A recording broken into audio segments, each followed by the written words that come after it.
అందరికీ నమస్కారం. ఈరోజు నేను చెప్పబోయే విషయం మొన్న 26వ తారీఖు శాసన మండలిలో లడ్డు కల్తీ విషయంలో ఒక డిస్కషన్ పెట్టారు.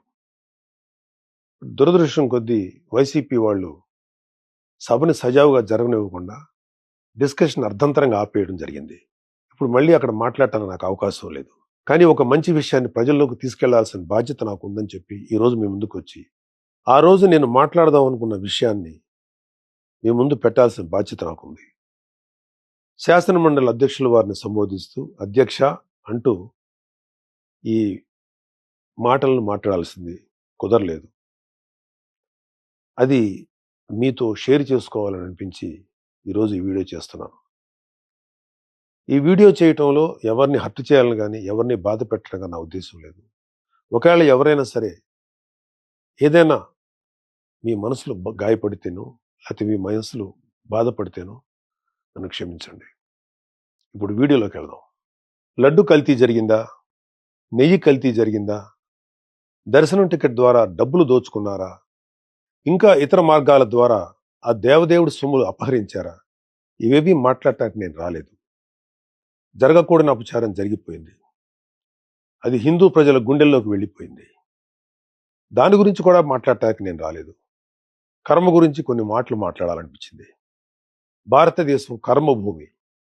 ఈ కర్మభూమిలో అనేక రకాల మతాలు, కులాలు, జాతులుగా ఏర్పడి ఉన్నప్పటికీ అంతిమంగా అందరూ భారత సంతతి, హిందువుల సంతతి.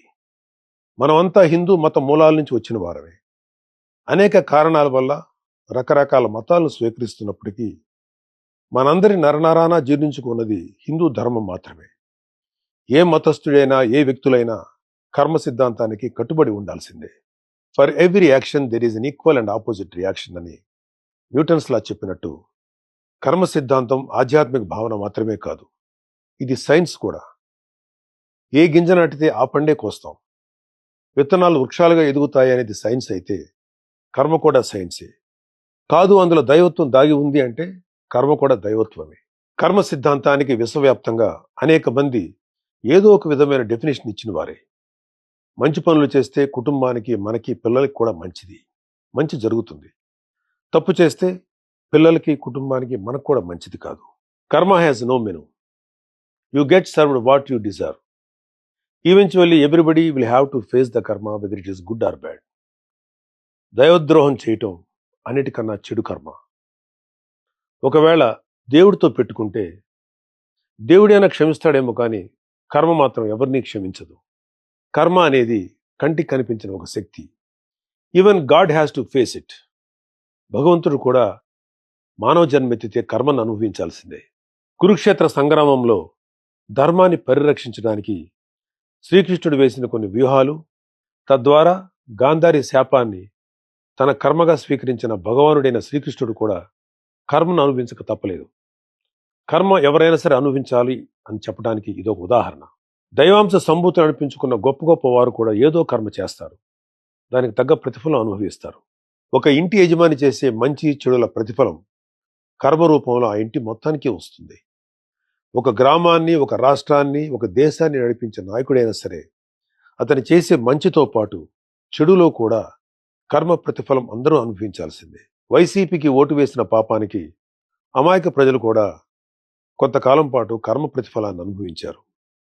ఇప్పుడు అనుభవించాల్సింది ముఖ్య పాత్రధారులు, సూత్రధారులు, మద్దతుదారులు. కోట్లాది మంది భక్తులు వాళ్ళ కష్టాల నుండి, బాధల నుండి, వారి తప్పుల నుండి విముక్తి పొందడానికి తమ కష్టార్జితాన్ని ముడుపుల రూపంలో, మొక్కుల రూపంలో చెల్లించుకుంటారు. అలా చెల్లించుకున్న కానుకలకి వాళ్ళ కర్మ తాలూకు శక్తి ముడిపడి ఉంటుంది. దేవుడి దగ్గరికి వెళ్ళాక ఆ కానుకల్లో ఉన్న మంచైనా చెడైనా ఆ దేవదేవుడి తీసుకోగలడు. దేవుడే దానిని ప్రక్షాళన చేయగలడు. భగవంతుని ప్రక్షాళనతో, పూజలతో పవిత్రీకరించబడిన ఆ డబ్బును తిరిగి ప్రజల కోసం, ధర్మ పరిరక్షణ కోసం వినియోగిస్తారు.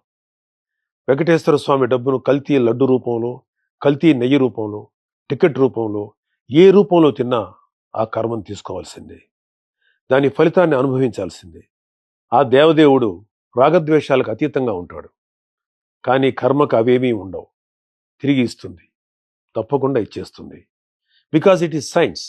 మీరెన్ని వాదనలు చేసినా, ఎంత పెద్దవారైనా చేసిన చెడు కర్మ మిమ్మల్ని వదిలిపెట్టదు. ఒకవేళ కూటమి ప్రభుత్వం కూడా మిమ్మల్ని క్షమించవచ్చేమో. ఆఖరికి దేవదేవుడైన ఆ శ్రీ వెంకటేశ్వర స్వామి కూడా మిమ్మల్ని క్షమించవచ్చేమో. కర్మ మాత్రం మిమ్మల్ని క్షమించదు. అనుభవించి తీరాల్సిందే. ఎవరు ఆగం అవ్వాలని, ఎవరు నాశనం అవ్వాలని మాత్రం మేము కోరుకోం.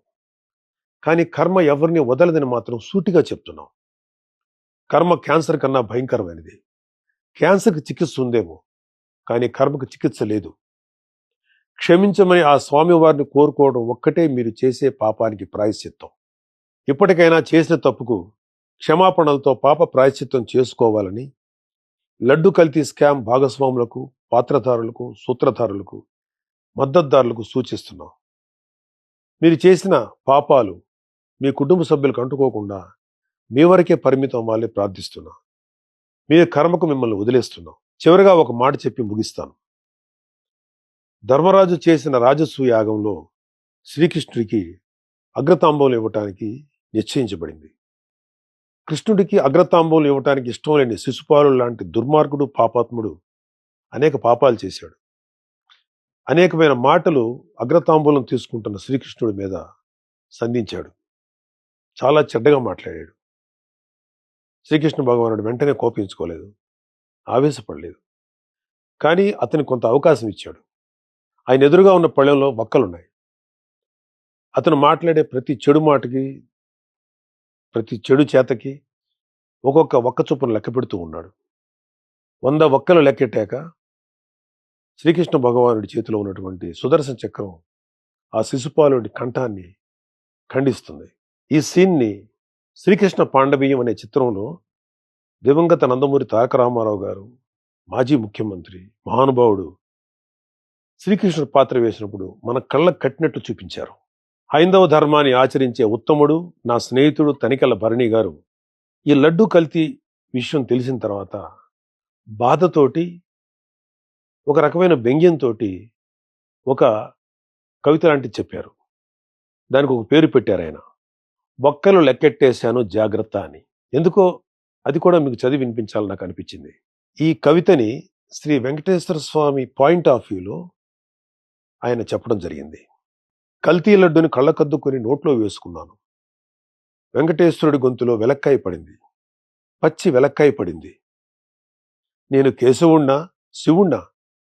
నా గొంతులోది తిరుపతి లడ్డూనా, పశుపతి మింగన గరళమా?